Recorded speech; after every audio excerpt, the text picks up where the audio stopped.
Ephesians chapter 6, beginning with verse 10 through to verse 20.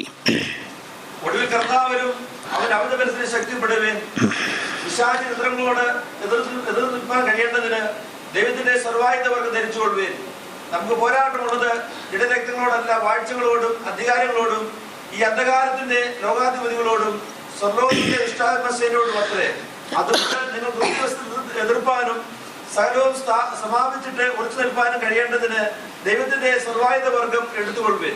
നിങ്ങളുടെ അരയ്ക്ക് സത്യം കെട്ടിയും നീതി എന്ന കവചം ധരിച്ചും സമാധാന സുശേഷത്തിനായുള്ള ഒരുക്കം കാലിൽ ചെരുപ്പാക്കിയും എല്ലാവരും മീതെ ദുഷ്ടന്റെ നിയമങ്ങളൊക്കെയും എടുക്കുവാൻ തക്കതായ വിശ്വാസം എന്ന പരിചയം എടുത്തുകൊണ്ട് നിൽപ്പേൻ. രക്ഷയെന്നാൽ ശിരസ്ത്രവും ദൈവവചനം എന്ന ആത്മാവിന്റെ വാളും കൈക്കൊള്ളുവേൻ. സകല പ്രാർത്ഥനയാലും യാചനയാലും ഏത് നേരത്തും ആത്മാവിൽ പ്രാർത്ഥിച്ചും അതിനായി ജാഗരിച്ചും കൊണ്ട് സകല വിശുദ്ധന്മാർക്കും എനിക്കും വേണ്ടി പ്രാർത്ഥനയിൽ പൂർണ്ണ സ്ഥിരത കാണിപ്പേൻ.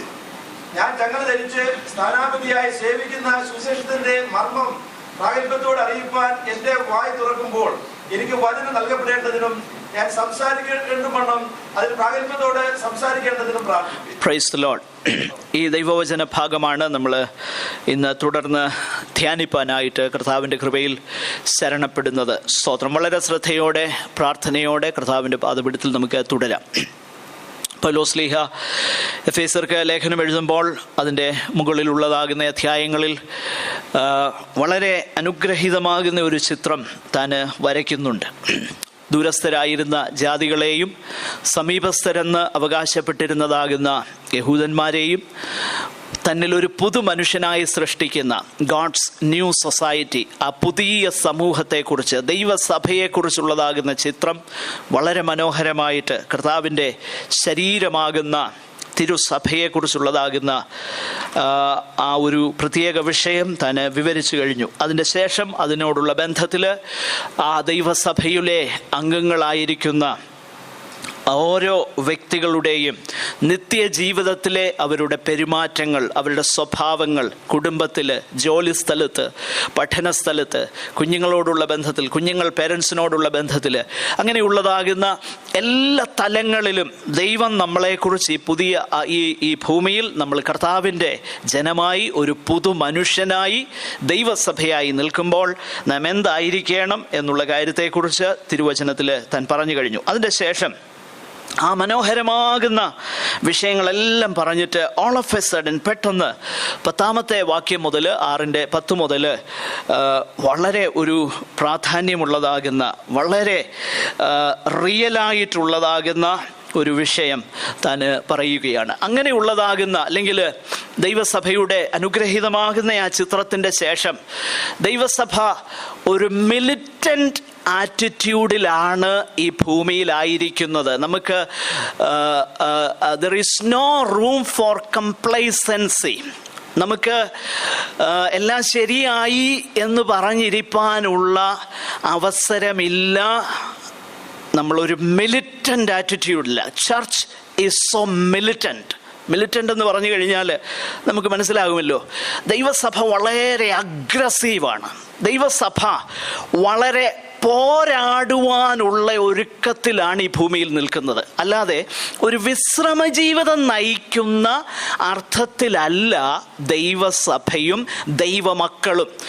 രക്ഷിക്കപ്പെട്ട ആർക്കും നിശ്ചയമായിട്ടും ആദ്യം ഒരു വിശ്രമത്തിൽ നിന്നാണ് നമ്മുടെ തുടക്കമെങ്കിലും, അതായത് ക്രിസ്തുവേശുവിൽ നമ്മെ സ്വർഗസ്ഥലങ്ങളിൽ ഇരുത്തി എന്ന് ആദ്യത്തെ ഭാഗത്ത് നമ്മൾ കാണുന്നു. അതിൻ്റെ ശേഷം ആ ആത്മീയ അനുഭവത്തിൻ്റെ ഭൂമിയിലുള്ള അതിൻ്റെ ആ പ്രാക്ടിക്കൽ ഇംപ്ലിക്കേഷനായിട്ട് വേറൊരു പദം പറഞ്ഞിട്ടുണ്ട്. യോഗ്യമായി നടപ്പിൻ. നോക്കുക, നമ്മൾ ഇരുന്നു, നടക്കുന്നു. ഈ 3ാമത്തെ പ്രധാനപ്പെട്ട വിഷയത്തെ സൂചിപ്പിക്കുവാൻ ഉപയോഗിക്കുന്ന ഒരു പദം എതിർത്ത് നിൽപ്പിൻ. അപ്പോൾ ഇരിക്കുക, നടക്കുക, നിൽക്കുക, ഈ 3 പോസ്റ്റേഴ്സാണ് ദൈവസഭയുടെ ആ മുഴുവൻ ചരിത്രവും, ഈ ഭൂമിയിലെ ചരിത്രം മുഴുവൻ ഈ 3 വാക്കുകളിൽ ഒതുക്കിയിരിക്കുകയാണ്. സ്തോത്രം. അതിനെക്കുറിച്ചൊന്നും ഞാൻ അധികമായിട്ട് വിശദീകരിക്കാനായിട്ട് ആഗ്രഹിക്കുന്നില്ല. അപ്പോൾ ഇവിടെ നമ്മൾ വളരെ വ്യക്തമായി കാണുന്നതാകുന്ന ഒരു ചിത്രം, ക്രിസ്തീയ ജീവിതമെന്ന് പറയുന്നത് ഒരു പോരാട്ടമാണ്. ക്രിസ്തീയ ജീവിതം അതിൽ തന്നെ ഒരു പോരാട്ടമാണ്.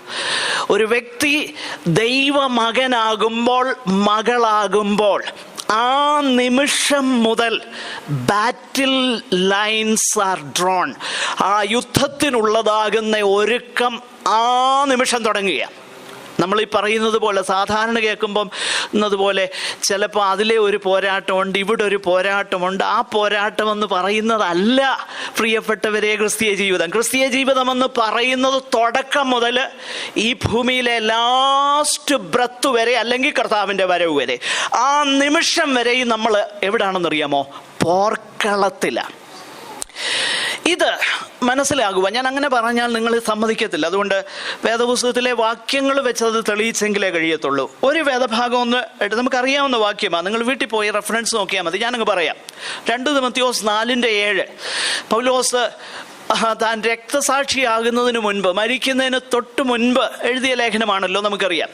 അവിടെ ആ കാരാഗ്രഹത്തിൽ കിടന്നുകൊണ്ട് തൻ്റെ മുഴുവൻ ജീവിതത്തെയും, ക്രിസ്തീയ ജീവിതത്തെ, തൻ്റെ ക്രിസ്തുവിലുള്ളതാകുന്ന തൻ്റെ യാത്രയെ മുഴുവൻ വിശേഷിപ്പിക്കുന്ന 2 പദങ്ങളുണ്ട്. ഞാൻ നല്ല പോർ പൊരുതു, ഓട്ടം തികച്ചു. അപ്പോൾ ക്രിസ്തീയ ജീവിതത്തെ ഓട്ടമായും ഒരു പോരാട്ടമായിട്ടും പൗലോസ് അവിടെ പറയുക. A race and a fight. ആ 2 പദങ്ങളാണ് ക്രിസ്തീയ ജീവിതത്തെ വിശേഷിപ്പിക്കുവാൻ വേദപുസ്തകത്തിൽ ഉപയോഗിച്ചേക്കുന്നത്. ഓട്ടം എന്നുള്ള വിഷയത്തെക്കുറിച്ച് നമ്മളിപ്പോൾ പറയുന്നില്ല. ഈ പോരാട്ടത്തെക്കുറിച്ച് നമുക്ക് ചിന്തിപ്പാനായിട്ട് താല്പര്യപ്പെടുക. ഞാൻ പറഞ്ഞല്ലോ, വാസ്തവത്തിൽ നമ്മൾ ദൈവമക്കളായി തീരുമ്പോൾ നിശ്ചയമായിട്ടും അന്നേരം തൊട്ട് പിശാചിന് നമ്മളോട് പോരാട്ടമുണ്ട്. എന്നാൽ അതിനേക്കാൾ ഉപരിയായി ദൈവവചനം നമ്മളെ പഠിപ്പിക്കുന്നത് പിശാചിന് നമ്മളോട് പോരാട്ടം ഉണ്ടെന്നല്ല പഠിപ്പിക്കുന്നത്. പിന്നെ എങ്ങനെയാ പഠിപ്പിക്കുന്നതെന്നറിയോ? നമുക്ക് പോരാട്ടം ഉണ്ടെന്നാ. മനസ്സിലായോ? ആ വ്യത്യാസം മനസ്സിലായോ? നമ്മളെ ഇങ്ങോട്ട് പിശാച് വന്ന് പോരാടുന്ന നല്ല വേദപുസ്തകത്തിൽ എഴുതിയേക്കുന്നത്. അങ്ങനെയുള്ള ഒരു വാക്യം ഞാൻ കണ്ടില്ല. ഏതെങ്കിലും കണ്ടാൽ ഓർപ്പിച്ചു തന്നാൽ നന്നായിരിക്കും. നോക്കുക, നമുക്ക് പോരാട്ടം. അങ്ങനെയാണോ എഴുതിയേക്കുന്നത്? അങ്ങനെയാണോ? ആണ് അല്ലേ? നമുക്ക് പോരാട്ടം. അപ്പോൾ നമുക്കാണ് പോരാട്ടം. നമ്മളാ പോരാടുന്നവര്. നമ്മൾക്ക് പോരാട്ടമുണ്ട്. അതുകൊണ്ടല്ലേ നമ്മൾ ദൈവവചനത്തിൽ വായിക്കുന്നത് 2 കൊരിന്ത്യർ 10-ാം അധ്യായം അതിൻ്റെ 3 മുതലുള്ള വാക്യങ്ങൾ ശ്രദ്ധിച്ചാൽ, ഞങ്ങളുടെ പോരിൻ്റെ ആയുധങ്ങൾ, പിശാചിൻ്റെ പോരിൻ്റെ ആയുധങ്ങൾ എന്നാണ് പറയുന്നേ? അല്ല, ഞങ്ങളുടെ പോരിൻ്റെ ആയുധങ്ങൾ. ഞങ്ങൾക്കാ പോരാട്ടം, നമുക്കാ പോരാട്ടം. അപ്പോൾ ദൈവമക്കൾ ഒരു കാര്യം വളരെ വ്യക്തതയോടെ മനസ്സിലാക്കണം. ഈ കാലങ്ങളിൽ നമ്മൾ കേൾക്കുന്നതിന് നേരെ തിരിച്ചാണ് വേദപുസ്തകത്തിൽ എഴുതിയേക്കുന്നത്. പക്ഷെ നമ്മൾ ഈ കേട്ട് കേട്ട് കേട്ട് കേട്ട് കേട്ട് അതാ പുസ്തകത്തിൽ എഴുതിയേക്കുന്നതെന്നാ ധാരണ. അങ്ങനല്ല. പിശാചിനല്ല നമ്മളോട് പോരാട്ടം. നിശ്ചയമായിട്ടും അവന് പോരാട്ടം ഉണ്ട്. എന്നാൽ നമ്മൾ അങ്ങോട്ട് ചെന്ന് പോരാടുന്നവരാ. ഇത് നമ്മൾ ഒരിക്കലും മറന്നു പോകരുത്. V fight against the enemy. നമ്മളാണ് ഫൈറ്റേഴ്സ്.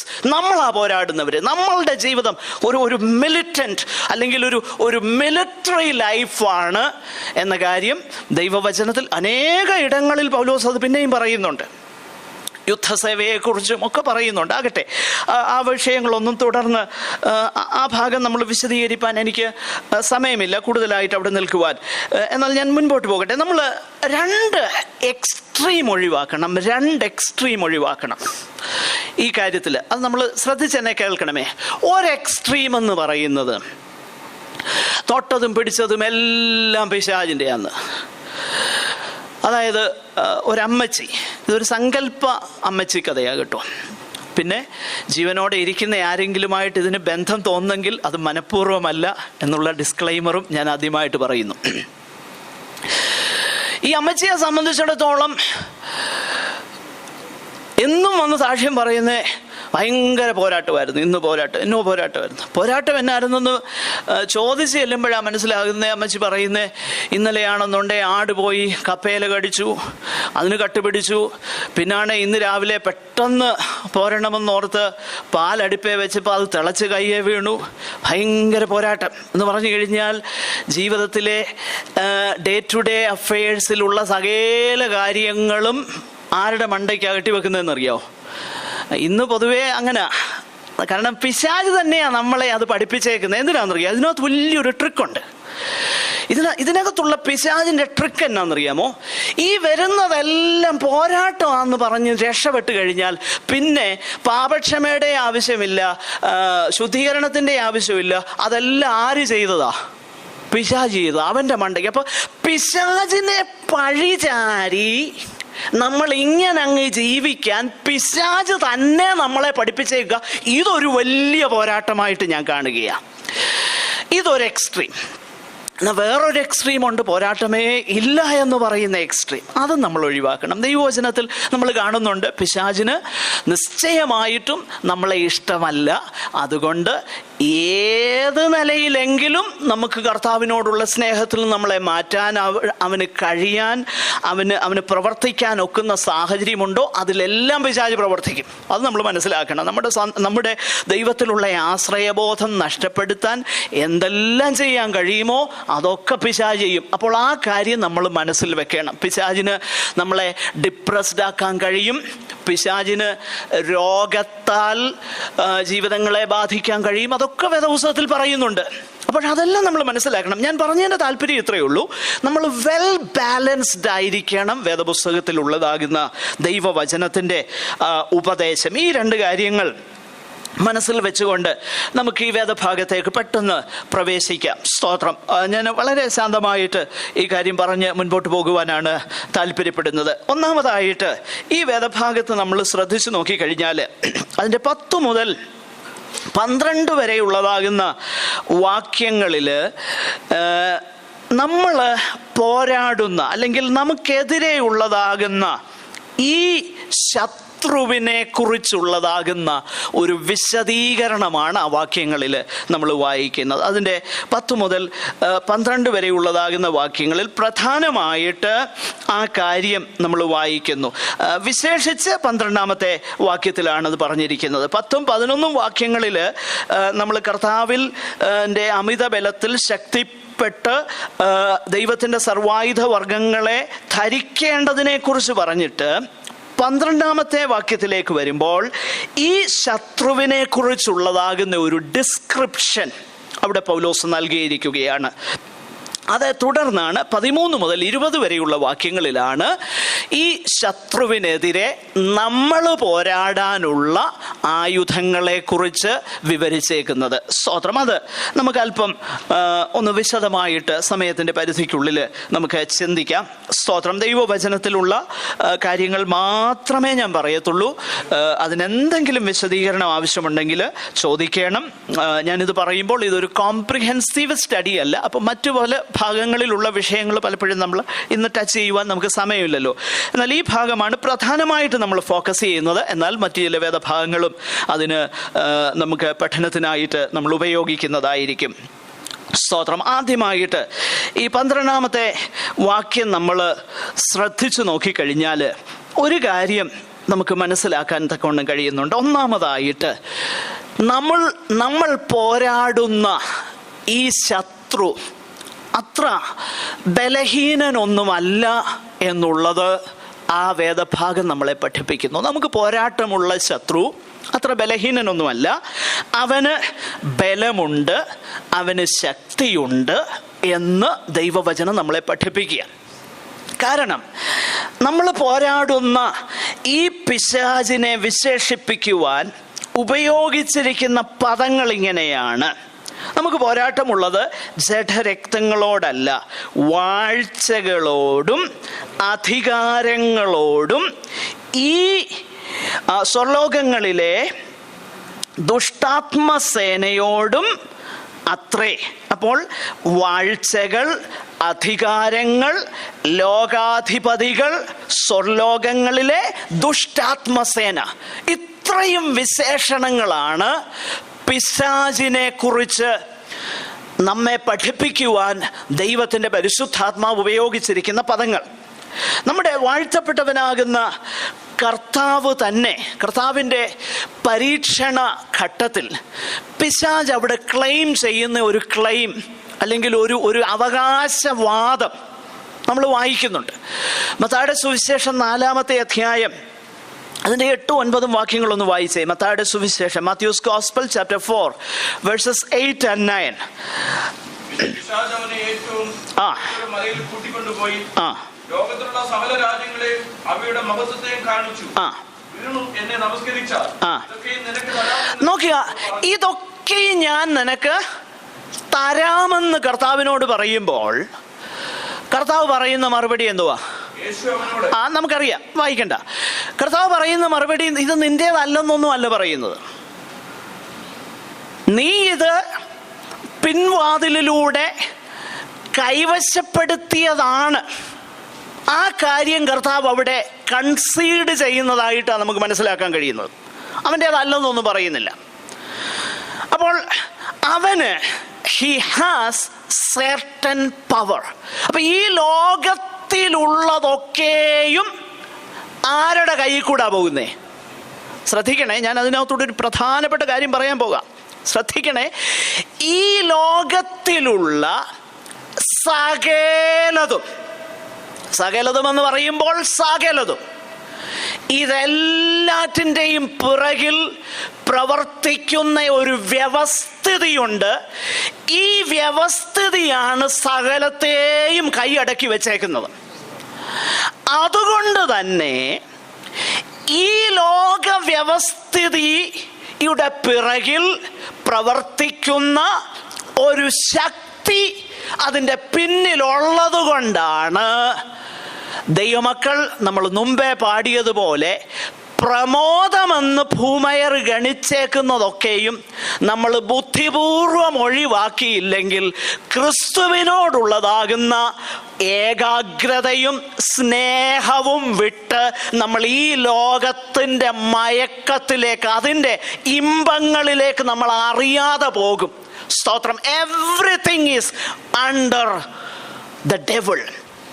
യേശു കർത്താവ് പറയുന്ന ചില വാക്കുകളിലൂടെ നിങ്ങളൊന്ന് ശ്രദ്ധിക്കണമേ. യോഹന്നാന്റെ സുവിശേഷം 12:31. യോഹന്നാന്റെ സുവിശേഷം 12:31. മറ്റൊരാൾക്ക് 14:30, വേറൊരാൾക്ക് 16:11 വായിക്കാം. ജോൺസ് 12:31, 14:30, 16:11. ഈ 3 വാക്യങ്ങളും വായിച്ചു. നോക്കുക, ഈ ലോകത്തിന്റെ പ്രഭു യേശു കർത്താവ് പിശാചിന് കൊടുത്തേക്കുന്ന ടൈറ്റിൽ എന്തുവാ? ഈ ലോകത്തിന്റെ പ്രഭു. അപ്പൊ ലോകവും ലോകത്തിലുള്ളതിനെയും നമ്മൾ എന്ത് ചെയ്യരുത്? സ്നേഹിക്കരുത്. ഭയങ്കര ഡേഞ്ചറസാ പിശാച്. വാസ്തവത്തിൽ ഈ സകലവും കൈയടക്കി വെച്ചേക്കുന്നത് പിശാചാ. ഈ ടിവിയും ഈ ഇന്റർനെറ്റും ഇതെല്ലാം നിങ്ങൾ വണ്ടർ ചെയ്യേണ്ട ആവശ്യമില്ല. അതുകൊണ്ടാണ് ടെലിവിഷനും ഇന്റർനെറ്റും ഈ മാധ്യമങ്ങൾ ഉപയോഗിക്കുമ്പം വളരെ കരുതൽ ദൈവമക്കൾക്ക് ആവശ്യമായിരിക്കുന്നത്. എനിക്കറിയാം, ആമീനൊന്നും വരികയില്ലെന്നറിയാം. പക്ഷേ ഈ സത്യമാണ് ഞാനീ പറയുന്നത്. കരുതൽ വേണം, വളരെ കരുതൽ വേണം. അല്ലെങ്കിൽ നമ്മൾ അറിയാതെ തന്നെ നമ്മൾ അതിലേക്ക് വലിച്ചിഴക്കപ്പെടാനുള്ള സാധ്യതയുണ്ട്. ഞാൻ പലപ്പോഴും പറയാറുള്ളത്, പൗലോസ് പറഞ്ഞതുപോലെ വിവാഹം കഴിക്കാത്തവരിനെയും കഴിക്കാൻ വേണ്ടിയും ഒന്നും ചിന്തിക്കരുതെന്ന് പറഞ്ഞ പോലെ എൻ്റെ അഭിപ്രായത്തിൽ TV ഇല്ലാത്തവർ ദയവ് ചെയ്ത് അത് മേടിക്കാതിരിക്കുക നല്ലത്. ഒരു TV ഉള്ളവർ ഒന്നുകൂടെ മേടിക്കാൻ പ്ലാൻ ചെയ്യരുതേ. അത് ദോഷമാണ്. അൾട്ടിമേറ്റ്ലി അത് ദോഷമേ വരത്തുള്ളൂ. അതുകൊണ്ട് ദയവ് ചെയ്ത് ഒന്നുള്ളത് അവിടെ ഇരുന്നോട്ട് ദൈവകൃപയിൽ ആശ്രയിച്ച് അങ്ങ് ഉപയോഗിച്ചു.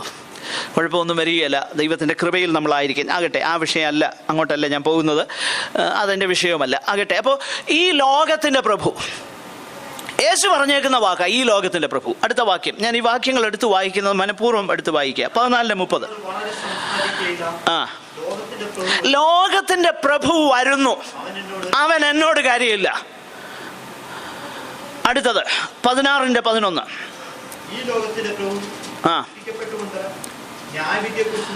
ഈ ലോകത്തിന്റെ പ്രഭു വിധിക്കപ്പെട്ടിരിക്കുന്നു. ഈ ലോകത്തിന്റെ പ്രഭു വിധിക്കപ്പെട്ടിരിക്കുന്നു. ഇനിയും 1 യോഹന്നാൻ 5:19 കൂടെ ഒന്ന് വായിച്ചേ.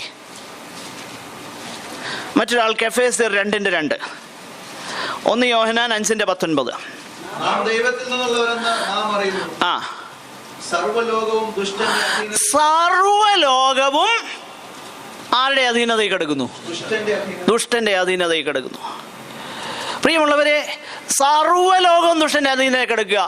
ഒരു പാർട്ട് കുറെ അവന്റെ അധീനതയും വേറൊരു പാർട്ട് അല്ലാതെയോ ഒന്നുമല്ല. എനിക്കറിയാവുന്ന ഒരു കുടുംബത്ത്, ഞാൻ ഈ പറയുന്ന ഉദാഹരണങ്ങളൊക്കെ സത്യമാണ് കേട്ടോ, 100% ശരിയാണ്. പറയാൻ ഇഷ്ടം ഉണ്ടായിട്ട് പറയല്ല, പക്ഷേ സത്യം സ്ഥാപിക്കാനായിട്ട് ചില ഉദാഹരണങ്ങൾ പറഞ്ഞേ പറ്റുള്ളൂ. എനിക്കറിയാവുന്ന ഒരു കുടുംബം ബോംബെയിൽ, അവർക്ക് നല്ലൊരു വീടുണ്ടായിരുന്നു, നല്ലൊരു വീട്. പക്ഷേ അതിൻ്റെ മുന്നിൽ ഒരു ഗണപതിയുടെ അമ്പലം ഉണ്ടായിരുന്നു. മുന്നിലെന്ന് പറഞ്ഞാൽ ഇച്ചിരി ദൂരെയാ.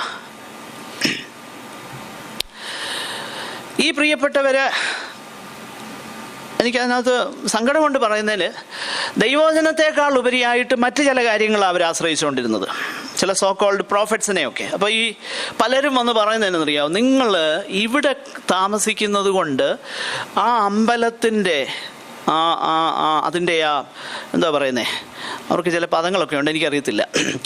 അതിനകത്ത് അതുകൊണ്ടുള്ള പ്രശ്നങ്ങളാണ് നിങ്ങൾക്കുള്ളത് മുഴുവൻ. അതുകൊണ്ട് എത്രയും പെട്ടെന്ന് ഇവിടുന്ന് വിട്ടേച്ച് പോകണം. ആ സാധുക്കൾ അത് നല്ല ഒരു ഭൗതികമായ നിലയിൽ അത് കടന്നിരുന്നെങ്കിൽ, നല്ലൊരു ആ നിലയിലൊരു ഒരു നന്മ അവർക്കുണ്ടാകാൻ സാധിക്കുന്ന ആ വീട് വിറ്റേച്ച് ന്യൂ ബോംബെയിൽ കോപ്പർ കർണ എന്ന് പറയുന്ന ഒരു സ്ഥലത്ത് പോയിട്ട് ഒരു വീട് ബുക്ക് ചെയ്തു. പ്രൈവറ്റ് നല്ല വീടാണെന്ന് പറഞ്ഞ് ബുക്ക് ചെയ്തു. ഒടുവിൽ ദൈവത്തിൻ്റെ മഹാകരുണ കൊണ്ട് അവർക്കത് കിട്ടി.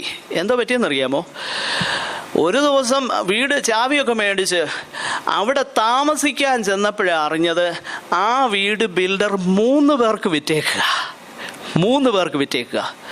പിന്നെ എങ്ങനോ ഇടിച്ച് കയറി അതിനകത്ത് കയറിയത് കൊണ്ട് ബെയർലി താമസം കിട്ടി, കടക്കാടം കിട്ടി.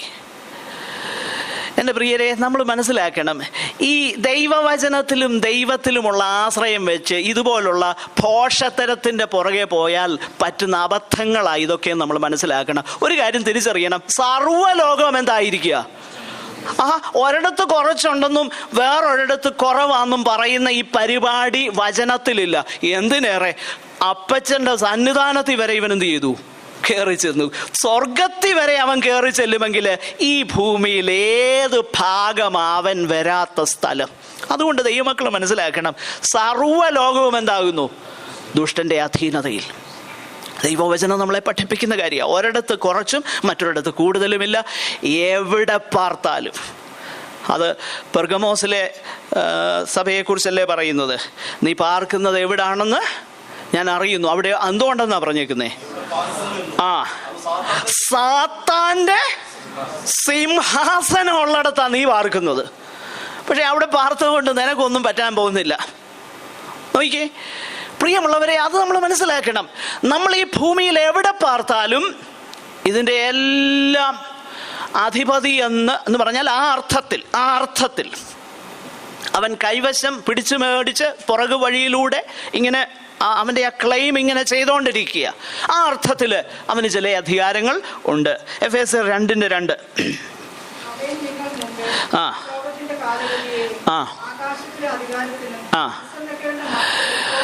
നോക്കുക, ആകാശത്തിലെ അധികാരം. വേദപുസ്തകം അങ്ങനെ അവനെ വിളിക്കുന്നത്, ആകാശത്തിലെ അധികാരം. പ്രിയമുള്ളവരെ, എന്നാൽ ഒരു കാര്യം പറയട്ടെ, അതുകൊണ്ട് തന്നെയാണോ എന്നെനിക്ക് സംശയമുണ്ട്. നിശ്ചയമായിട്ടും അങ്ങനെ തന്നെയാണ്. ഈ ആകാശത്തിലെ അധികാരം, സ്വർലോകങ്ങളിലെ ദുഷ്ടാത്മസേന, the wicked powers of darkness in the heavenlies, ഇതേ സ്ഥലത്താണ് കർത്താവ് മടങ്ങി വരുമ്പോൾ വിശുദ്ധന്മാർ ചേർക്കപ്പെടാൻ പോകും. ഇതേ സ്ഥലത്ത് അവൻ്റെ ഗ്രൗണ്ടിൽ തന്നെയാണ് കർത്താവ് ജയാളിയായി, അവിടുന്ന് ജയാളിയാണ്.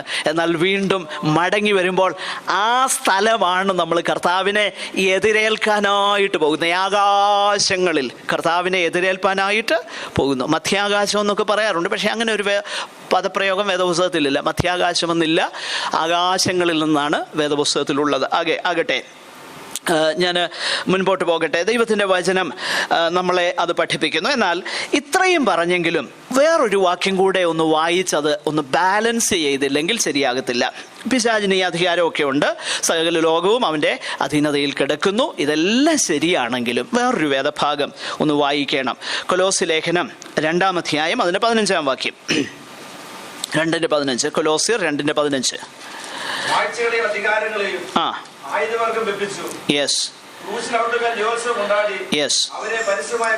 നോക്കുക, വാഴ്ചകളെയും അധികാരങ്ങളെയും ആയുധവർഗം വെപ്പിച്ചു. അപ്പോൾ അവരെ ആയുധവർഗം വെപ്പിച്ചു എവിടെ? ക്രൂശിൽ.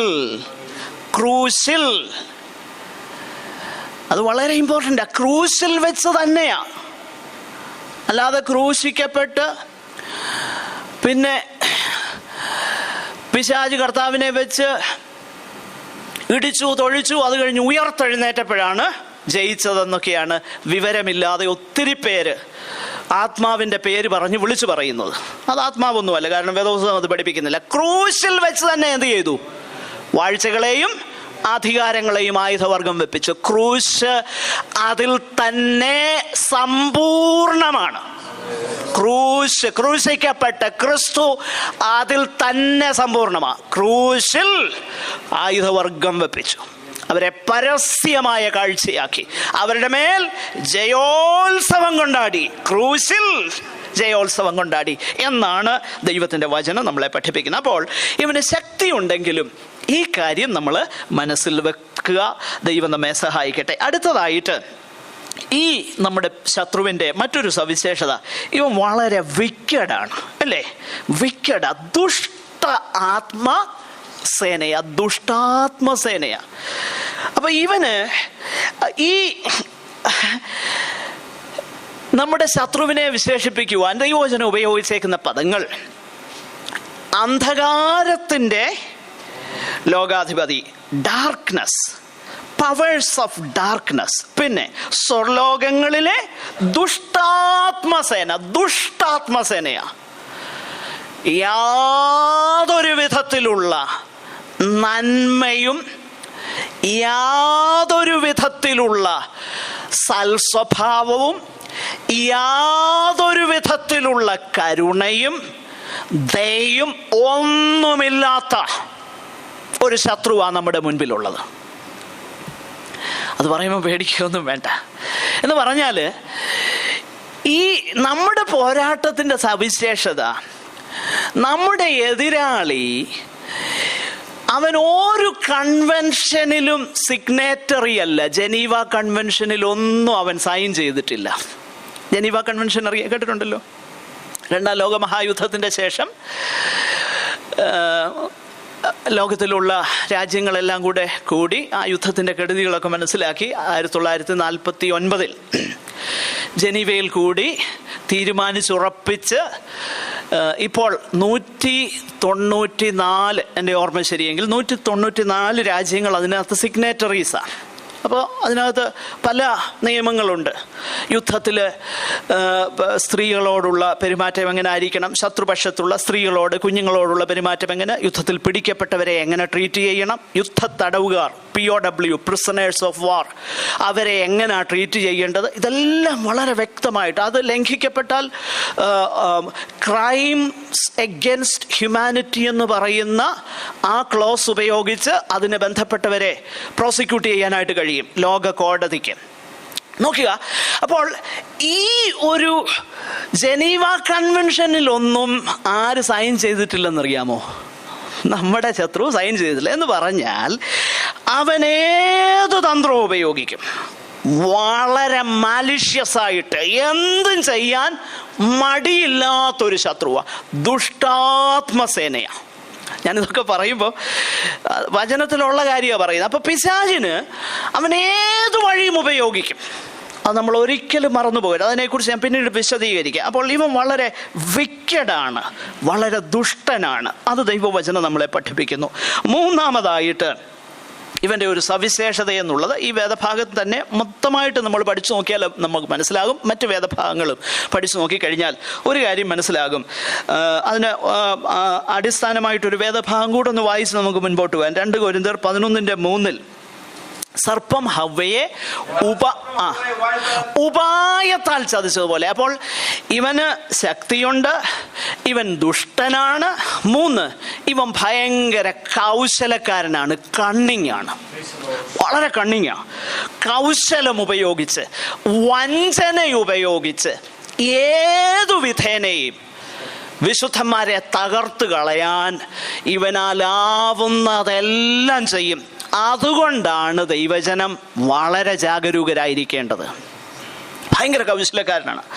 ദൈവത്തിൻ്റെ വചനം ഇത് നമ്മൾ വായിക്കുന്നത് വൈൽസ് ഓഫ് ദ ഡെവിൾ എന്നാണ് അതിൻ്റെ താഴോട്ടുള്ള വാക്യങ്ങളിൽ നമ്മൾ വായിക്കുന്നത്. വൈൽസ് ഓഫ് ദ ഡെവിൾ, അതായത് അവൻ്റെ തീയമ്പുകൾ, വൈൽസ് ഓഫ് ദ ഡെവിൾ. അപ്പോൾ ഇത് ഉപയോഗിപ്പാൻ തക്കവണ്ണം ഇവൻ വളരെ കണ്ണിങ്ങാണ്, കൗശലക്കാരനാണ്. ദൈവത്തിൻ്റെ വചനം അത് നമ്മളെ പഠിപ്പിക്കുന്നുണ്ട്. അതിന് ഓടുള്ള ബന്ധത്തിൽ ചില വാക്യങ്ങൾ നമുക്കൊന്ന് വായിപ്പാനായിട്ട് ഞാൻ താല്പര്യപ്പെടുകയാണ്. സ്തോത്രം.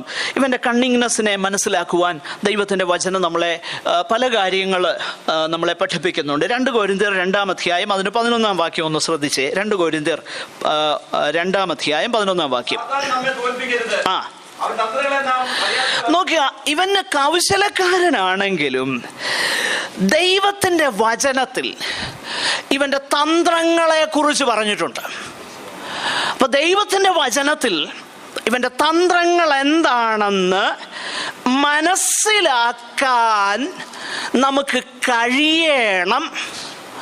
അങ്ങനെ കഴിയരുതെന്ന് ഇവന് വളരെ താല്പര്യമുള്ളത് കൊണ്ടാണ് വേദപുസ്തകം വായിക്കാൻ തുടങ്ങുമ്പം പലർക്കും ഉറക്കം വരും, പ്രസംഗം കേൾക്കുമ്പോൾ ഉറക്കം വരും, ബൈബിൾ ക്ലാസ്സിന് വരാൻ ഒട്ടും താല്പര്യമില്ല, പിന്നെ ഏതേലും കാരണമൊക്കെ നോക്കിക്കൊണ്ടിരിക്കും. കാരണം എന്നാണെന്നറിയാമോ?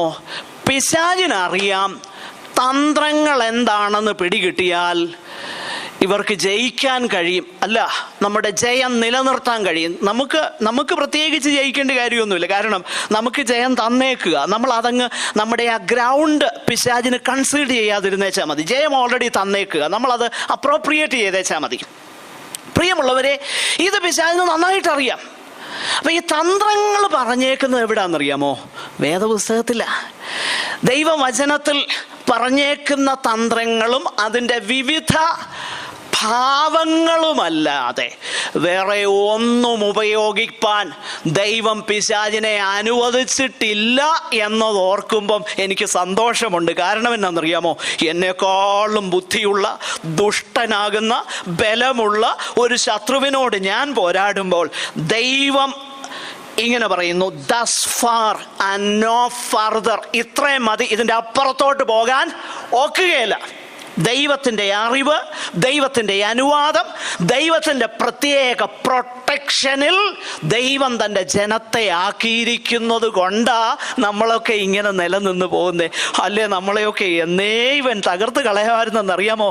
ഇവൻ ഭയങ്കര ദുഷ്ടനാണ്, കണ്ണിങ്ങാണ്. എന്നാൽ നമുക്ക് ഇവൻ ഇട കൊടുക്കാനുള്ള സാധ്യതയുണ്ട്. ഇവിടെ ഈ വായിച്ച വേദഭാഗം തന്നെ നമ്മൾ ശ്രദ്ധിച്ചു നോക്കിക്കഴിഞ്ഞാൽ ആ പ്രത്യേക കോണ്ടെക്സ്റ്റ് നമ്മളൊന്ന് ശ്രദ്ധിച്ചാൽ ഇവിടെ അവൻ്റെ ഒരു തന്ത്രം എന്തുവാ? അതിൻ്റെ ഒരു തന്ത്രം, അത് കോണ്ടെക്സ്റ്റാണ് നമ്മൾ ശ്രദ്ധിക്കേണ്ടത്. ആ 10-ാം വാക്യം ഒന്ന് വായിച്ചേ. 2 കൊരിന്ത്യർ 2:10. ക്ഷമിക്കുന്നവനോട്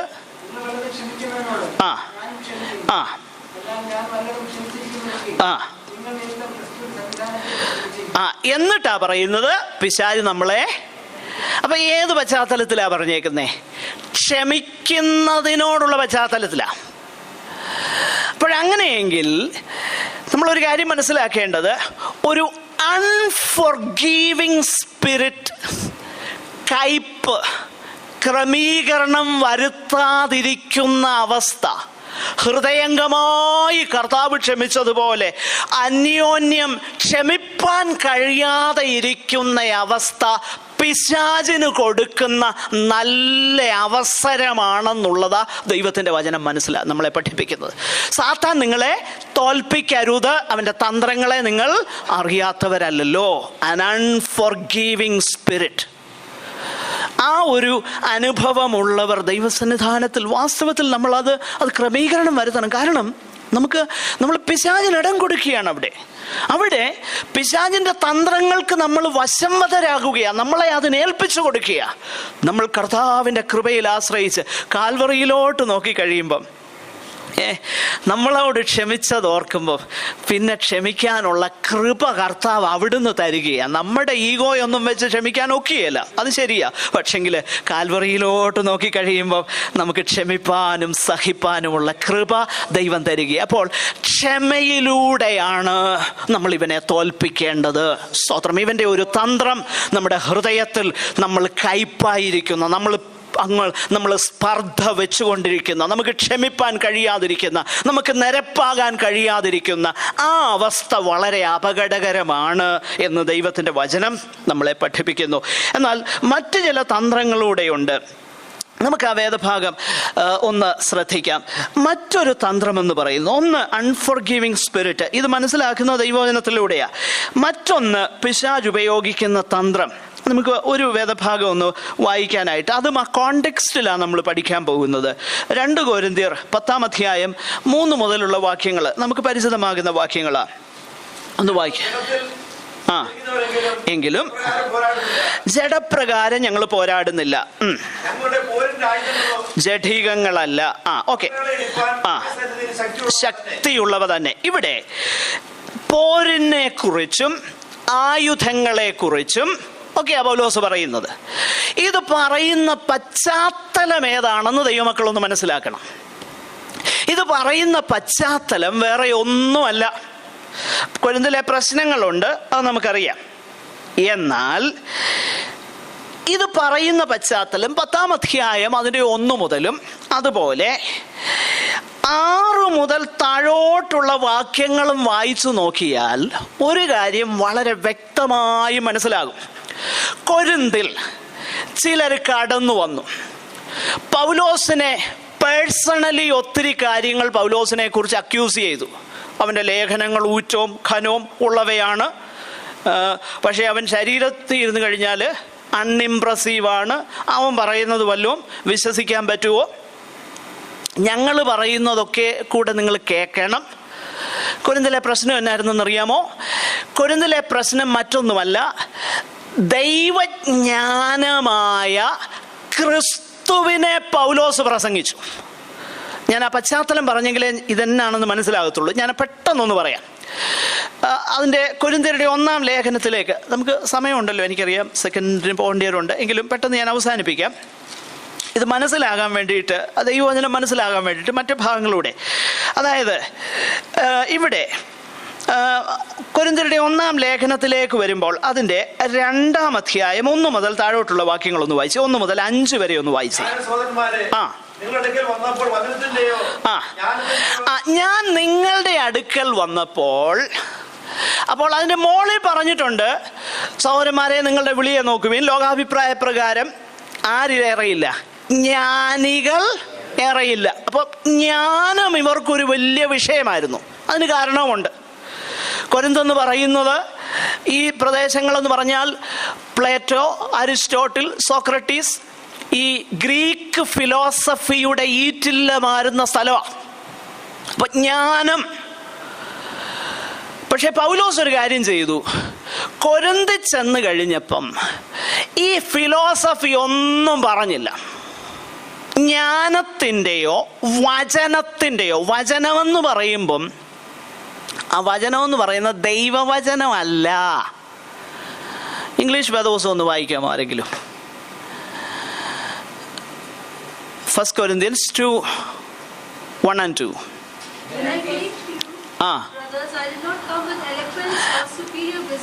Eloquence or superior wisdom. Eloquence. വചനത്തിൻ്റെ വശീകരണ ശക്തി എന്ന് പറഞ്ഞാൽ, വചനം എന്നതിനാൽ വാക്കുകൾ എന്ന് പറഞ്ഞു കഴിഞ്ഞാൽ, പൗലോസ് വന്ന് പ്രസംഗിച്ചപ്പം കായ തുടങ്ങി, കായ അടുത്ത് വന്നു, അത് കഴിഞ്ഞ് പാ വന്നു, പായെ തുടർന്നു. ഇതേലൊന്നും അല്ല പറഞ്ഞത്, ഒരു ഫിലോസഫിയും പറഞ്ഞില്ല. ഫിലോസഫി അറിയാൻ വയ്യാഞ്ഞിട്ടാണെന്നോ പറയാഞ്ഞേ? അറിയാൻ വയ്യാഞ്ഞിട്ടൊന്നും അല്ലായിരുന്നു. ഒരു രാജാവ് പറഞ്ഞത്, പൗലോസേ, വിദ്യാബഹുത്വത്താൽ നിനക്ക് ഭ്രാന്തുണ്ടെന്നാണ് പറഞ്ഞേ. അത്ര ജ്ഞാനിയായിരുന്നു. പക്ഷെ പൗലോസ് പറഞ്ഞെന്നറിയാം, ഇതൊന്നും ഞാൻ ഉപയോഗിച്ചില്ല. കാരണം എന്നറിയോ? പിന്നെ നിങ്ങൾ പറയരുത് പൗലോസ് ഉപയോഗിച്ച നല്ല വാക്കുകൾ കണ്ടോണ്ടാ ഞങ്ങള് പണ്ടാരണ്ട് പറഞ്ഞ പോലെ, ഞങ്ങൾ കെ ഇ എബ്രഹാമിൻ്റെ സ്വർണ്ണപ്പല്ല് കണ്ട മാനസാന്തരപ്പെട്ടെന്ന് പറഞ്ഞ പോലെ, അങ്ങനൊന്നും പറയാൻ ഇടവരാതിരിക്കാൻ ഞാൻ എന്ത് ചെയ്തില്ല? ഒരു ഫിലോസഫിയും പറഞ്ഞില്ല. നിങ്ങളുടെ വിശ്വാസമെന്നുള്ളത് എൻ്റെ വാക്കുകളേലല്ല, പിന്നെ നിങ്ങളുടെ വിശ്വാസത്തിന് മനുഷ്യരുടെ ജ്ഞാനമല്ല, പിന്നെന്തോ ആകണം? 4-ാം വാക്യം, ദൈവത്തിന്റെ ശക്തി തന്നെ ആധാരമായിരിക്കേണ്ടതിന് എൻ്റെ വചനവും എൻ്റെ പ്രസംഗവും, എൻ്റെ വാക്കുകളും എൻ്റെ പ്രസംഗങ്ങളും ജ്ഞാനത്തിൻ്റെ വശീകരണ വാക്കുകളാലല്ല, ആത്മാവിൻ്റെയും ശക്തിയുടെയും പ്രദർശനത്താൽ അത്രേ ആയിരുന്നു. എന്താ ആത്മാവിൻ്റെ ശക്തിയുടെയും പ്രദർശനം? മറ്റൊന്നുമല്ല, ക്രൂശിക്കപ്പെട്ട ക്രിസ്തു ഒഴികെ മറ്റൊന്നും അറിയാത്തവനായി നിങ്ങളുടെ ഇടയിൽ ഇരിക്കണമെന്ന് ഞാൻ ആഗ്രഹിച്ചു. അപ്പം ഞാൻ നിങ്ങളോട് പറഞ്ഞപ്പോൾ ഇതൊന്നും അല്ല പറഞ്ഞത്, ക്രൂശിക്കപ്പെട്ട ക്രിസ്തുവിനെയാ പ്രസംഗിച്ചത്. പക്ഷെ ഇപ്പം എന്നോ പറ്റിയെന്നറിയാമോ? ചിലർ വന്ന് ജ്ഞാനവും പ്ലേറ്റോയുടെയും അല്ലെങ്കിൽ സോക്രട്ടീസിൻ്റെയും അരിസ്റ്റോട്ടലിൻ്റെയും ഒക്കെ ഈ ജ്ഞാനത്തിൻ്റെ വാക്കുകൾ പറഞ്ഞ് ചില ദുരുപദേശങ്ങൾ ഇവരുടെ ഹൃദയത്തിലേക്ക് കൊടുത്ത്, മനുഷ്യൻ്റെ ചില പ്രവൃത്തിയൊക്കെ വേണം എന്നൊക്കെ പറഞ്ഞുള്ള ഉപദേശ വ്യത്യാസം ഈ സഭയിലേക്ക് കൊണ്ടുവന്നു. അത് കൊണ്ടുവന്നത് ആരാന്നറിയാമോ? പുറത്തുനിന്ന് വന്ന ഫിലോസഫേഴ്സ് അല്ല, അകത്തുനിന്ന് വന്നോരാ. ശ്രദ്ധിക്കണേ, അതിൻ്റെ 11-ാം അധ്യായം അതിൻ്റെ 3-ാം വാക്യം ഒന്ന് വായിച്ചിട്ട് അതിൻ്റെ 13 മുതലുള്ള വാക്യങ്ങൾ ഒന്ന് വായിക്കണം. 11-ന്റെ 3 മുമ്പേ വായിച്ചതാ, എങ്കിലും ഒന്ന്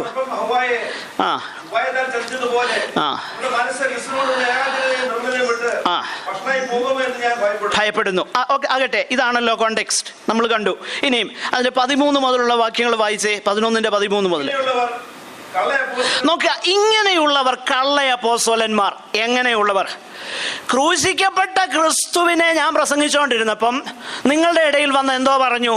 ജ്ഞാനം പറഞ്ഞു. പിന്നെ അപ്പല്ലോസിൻ്റെ ജ്ഞാനവും പൗലോസിൻ്റെ ജ്ഞാനവും കേഫാവിൻ്റെ ജ്ഞാനം, അവൻ്റെ വാക്കായിരുന്നു കുറച്ചുകൂടെ നല്ലത്, അവൻ്റെ പ്രസംഗമായിരുന്നു ഉഗ്രനെന്ന് പറഞ്ഞ് അവിടെ പക്ഷം പിടിക്കുന്ന പരിപാടി ഇവിടെ തുടങ്ങി. നോക്കണേ, സഭയിൽ ഇത് സംഭവിച്ചു. ഈ പശ്ചാത്തലത്തിലാണ് പൗലോസ് പറയുന്നത്. എന്നിട്ട് പറയുകയാണ്, ഇങ്ങനെയുള്ളവർ ആരാണ്? അവർ അപ്പോസ്തലന്മാരുടെ വേഷം ധരിക്കുന്നവരത്രേ. പിന്നെ 14-ാം വാക്യം,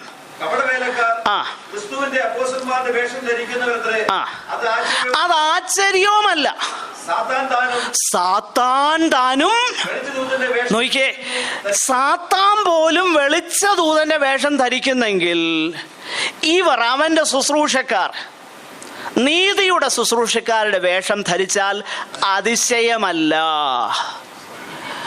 ശ്രദ്ധിക്കണമേ, ക്രിസ്തുവിനോടുള്ള നിർമ്മല ഭക്തിയും നിർമ്മല സ്നേഹവും നിത്യതയ്ക്കു വേണ്ടി നമ്മളെ ഒരുക്കാത്തതും ഈ ലോകത്തിൽ ഭക്തിയോടെ ജീവിപ്പാൻ നമ്മളെ സഹായിക്കാത്തതുമാകുന്ന ഒന്നും പെട്ടെന്ന് വെട്ടി വിഴുങ്ങരുതേ, അത് അപകടമാണ്. ഈ പശ്ചാത്തലത്തിലാണ് പൗലോസ് പറയുന്നത്, ഞങ്ങളുടെ പോരിൻ്റെ ആയുധങ്ങൾ എന്തല്ല, ജഡീകങ്ങളല്ല. കോട്ട കോട്ടകളെ ഇടിപ്പാൻ ദൈവസന്നിധാനത്തിൽ ശക്തിയുള്ളതാ. പിശാച് വളരെ കണ്ണിങ് ആണ്, അവൻ വളരെ കൗശലക്കാരനാണ്. അവൻ നീതിയുടെ ശുശ്രൂഷക്കാരുടെ വേഷം ധരിച്ച്, ഏഞ്ചൽ ഓഫ് ലൈറ്റ്, വെളിച്ച ദൂതന്റെ വേഷം ധരിക്കുന്നവനാണവൻ. പക്ഷെങ്കിൽ അവൻ വളരെ കണ്ണിങ് ആയതുകൊണ്ട് ദൈവജനം വളരെ ജാഗരൂകരായിരിക്കണം. അതുകൊണ്ടാണ് ദൈവമക്കൾക്കുള്ളതാകുന്ന മറ്റൊരു പോരാട്ടത്തെക്കുറിച്ച് യൂദാ അപ്പോസ്തലൻ എഴുതുമ്പം, യൂദായുടെ ലേഖനം 3-ാമത്തെ വാക്യം, വിശുദ്ധന്മാർക്ക് ഒരിക്കലായി ഭരമേൽപ്പിക്കപ്പെട്ട അതിവിശുദ്ധ വിശ്വാസത്തിനായി പോരാടണം. അപ്പൊ നമുക്ക് പോരാട്ടം എന്തിനൊക്കെയാ ഉള്ളത്? പിശാചിനോടാ പോരാട്ടമുള്ളത്. പിശാചിനോട് പോരാട്ടമുള്ളപ്പോൾ അതിലൊരു പോരാട്ടമെന്ന് പറയുന്നത് ദൈവവചനത്തിൻ്റെ സത്യത്തിനു വേണ്ടി ജീവൻ പോകേണ്ടി വന്നാലും ദൈവജനം നിലനിൽക്കണം. നമ്മുടെ ദൈവവചനത്തിൻ്റെ സത്യത്തിന് വിരുദ്ധമായി നമ്മളെ സന്ധി ചെയ്യിപ്പിക്കുന്ന പല കാര്യങ്ങൾ പിശാച് കൊണ്ടുവരും. എന്നാൽ ഒന്നിനോടും സന്ധി ചെയ്യരുത്, ഉറച്ചു നിൽക്കണം. കാരണം പിശാച്, നമ്മുടെ ശത്രു, വളരെ കണ്ണിങ്ങാണ്. ദൈവവചനം അത് നമ്മളെ പഠിപ്പിക്കുന്നു. അത് മാത്രമല്ല, പിശാചിൻ്റെ ഇവൻ്റെ കണ്ണിങ്നെസ്, അതിനെ വെളിവാക്കുന്ന മറ്റൊരു കാര്യം കൂടെ ഞാൻ പറയാം. നമുക്ക് പരിചിതമാകുന്ന ഒരു വാക്യമാണ് എബ്രായലേഖനം 12:4. നമ്മളിങ്ങനെ വായിക്കുന്നു, പാപത്തോട് പോരാടുന്നതിൽ നിങ്ങൾ പ്രാണത്യാഗത്തോളം എതിർത്ത് നിന്നിട്ടില്ല. അപ്പോൾ പാപത്തോടുള്ള പോരാട്ടം, അതിവിശുദ്ധ വിശ്വാസത്തിനു വേണ്ടിയുള്ള പോരാട്ടം, ഇതെല്ലാം വളരെ ഇമ്പോർട്ടൻ്റ് ആണ്. എന്താണ് പാപത്തോട് ഉള്ള പോരാടുന്നതിൽ പ്രാണത്യാഗത്തോളം എതിർത്ത് നിന്നിട്ടില്ല? അത് ഒരുപക്ഷെ ആ വാക്യം എഴുതിയത് ഞാൻ ഈ പറയാൻ പോകുന്ന കാര്യങ്ങളൊന്നും മനസ്സിൽ വെച്ചുകൊണ്ടല്ലായിരിക്കാം, നിശ്ചയമായിട്ടും അല്ലായിരിക്കാം, എനിക്കറിയില്ല. എങ്കിലും എൻ്റെ മനസ്സിലേക്ക് കടന്നു വന്ന ഒരു വിഷയം ഞാൻ പെട്ടെന്ന് നിങ്ങളോട് പറയാം. നമുക്കറിയാം, പഴയ നിയമത്തിൽ സംഖ്യാപുസ്തകം എടുത്ത് വായിക്കേണ്ട 22 മുതൽ വായിച്ചു നോക്കിക്കഴിഞ്ഞാൽ ഇസ്രായേൽ മക്കൾ മിസ്രയീമിൽ നിന്ന് പുറപ്പെട്ട് കനാൻ ദേശത്തേക്ക് വരികയാണ്. ബാലാക്ക് എന്ന് പറയുന്ന ഒരു രാജാവ്, മോവാബ്യനാകുന്ന ആ രാജാവ് ഇവരെ കണ്ടപ്പോൾ ഭയപ്പെട്ടു കഴിഞ്ഞപ്പം ഒരു പ്രവാചകനെ കൊണ്ടുവന്നു. അവൻ്റെ പേരെന്താണെന്നറിയാമോ? ബിലയാമിൻ്റെ സവിശേഷത, അവൻ വാസ്തവത്തിൽ അവന് ഭയങ്കര അനുഗ്രഹീതമാകുന്ന, ഇന്നത്തെ ഭാഷയിൽ പറഞ്ഞു കഴിഞ്ഞാൽ ഒത്തിരി കൃപയുള്ള ഒരു ദൈവദാസനായിരുന്നു. കാരണം അവൻ അബ്രഹാമിന് കൊടുത്ത അതേ അനുഗ്രഹം ഇവനുണ്ടായിരുന്നു. കാരണം അബ്രഹാമിനോട് പറഞ്ഞു, നീ ശപിക്കുന്നവൻ ശപിക്കപ്പെട്ടിരിക്കും, നീ അനുഗ്രഹിക്കപ്പെട്ടവൻ. വേറെ ആർക്കും പഴയ നിയമത്തിൽ ആ പ്രിവിലേജ് കാണുന്നില്ല. അവനോട് ബാലാക്ക് പറയുകയാണ്, എനിക്കറിയാം, നീ ആരെയും അനുഗ്രഹിച്ചാൽ അവർ അനുഗ്രഹിക്കപ്പെടും, നീ ആരെയും ശപിച്ചാൽ അവർ ശപിക്കപ്പെടും. ഭയങ്കര കൃപയുള്ള ഒരു കർത്താവിൻ്റെ ദാസൻ. അദ്ദേഹത്തെ കൊണ്ടുവന്നേച്ച് ശപിക്കാൻ കൊണ്ടുവന്നു, ഒടുവിൽ അനുഗ്രഹിച്ചേച്ചു പോയി. സംഭവം നമുക്കറിയാം.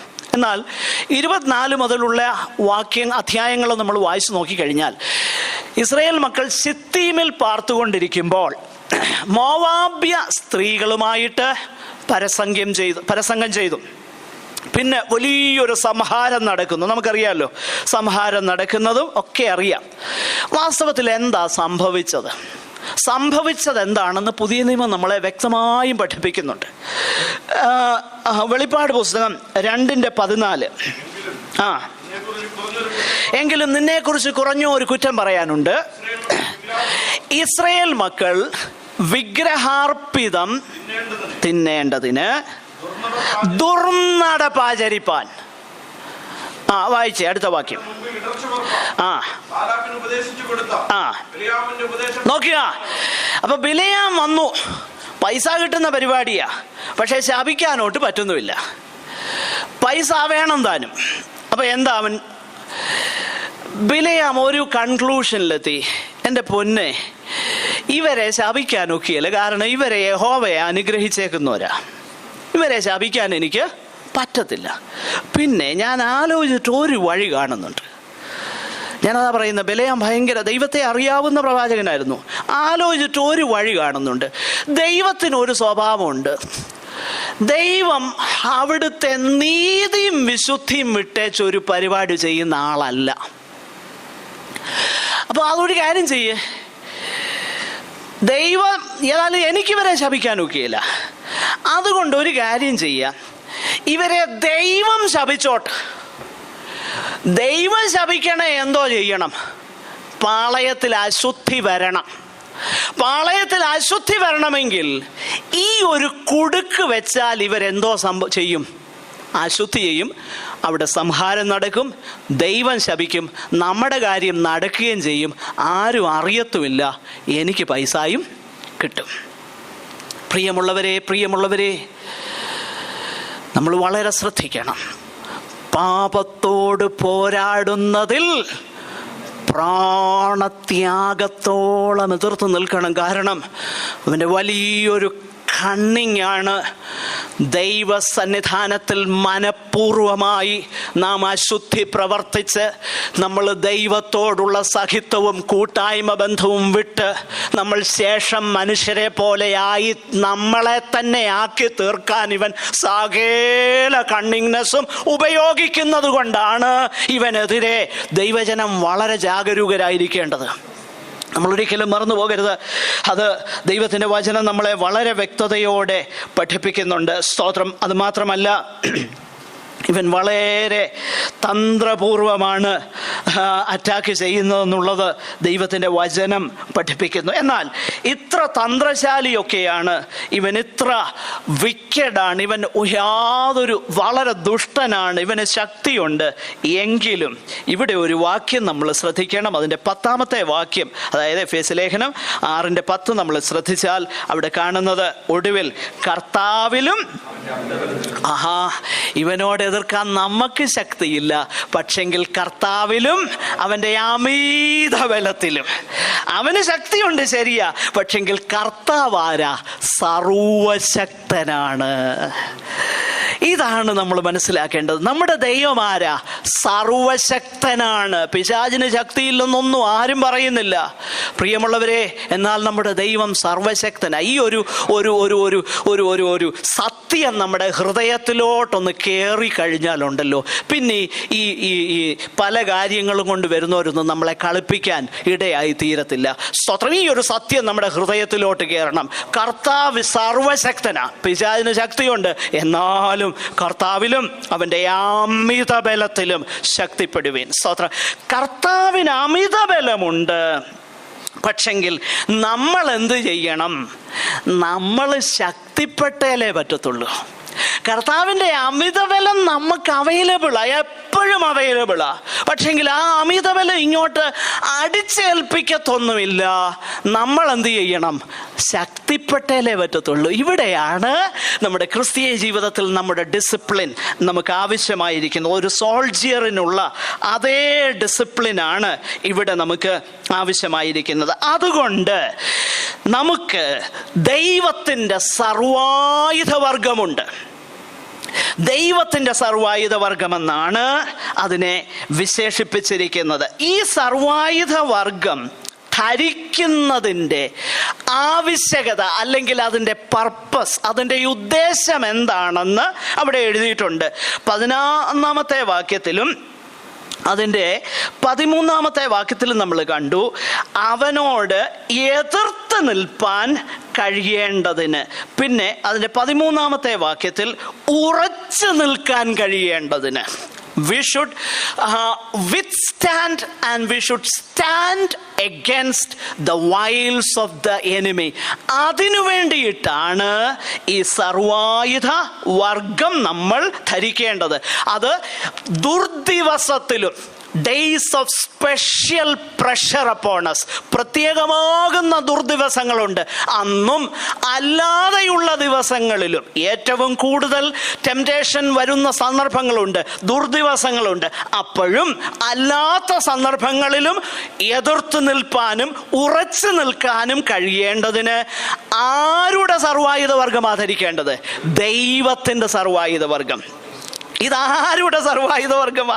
അതാണ് നമുക്ക് സന്തോഷം തരുന്നത്. ഇത് നമ്മുടേതല്ല, ഇത് ദൈവത്തിൻ്റെതാ. ഒരു വാക്യം വായിച്ചേ, നിങ്ങൾക്കത് പിന്നീട് പ്രയോജനപ്പെടുന്ന വാക്യമായതുകൊണ്ട് ഇത് ചേർത്ത് ചിന്തിപ്പാൻ പ്രയോജനപ്പെടുന്നതായതുകൊണ്ട് സമയമില്ലെങ്കിൽ പെട്ടെന്നൊന്ന് വായിച്ചേ. യെശയ്യാ 59:17.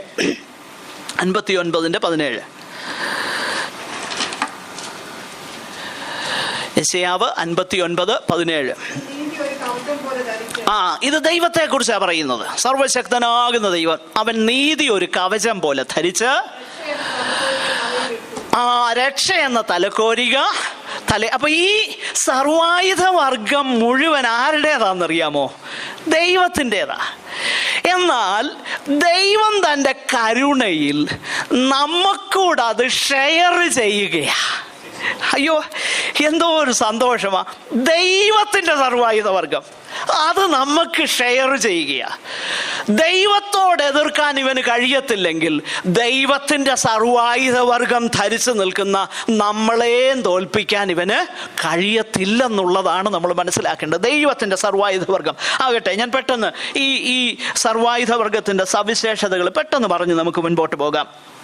ഒന്നാമതായിട്ട് നാം ആ വേദഭാഗം വായിച്ചു നോക്കിക്കഴിഞ്ഞാൽ, ഒന്ന്, സത്യം അരയ്ക്ക് കെട്ടുക. അതിൻ്റെ 14-ാമത്തെ വാക്യം ഇല്ലേ?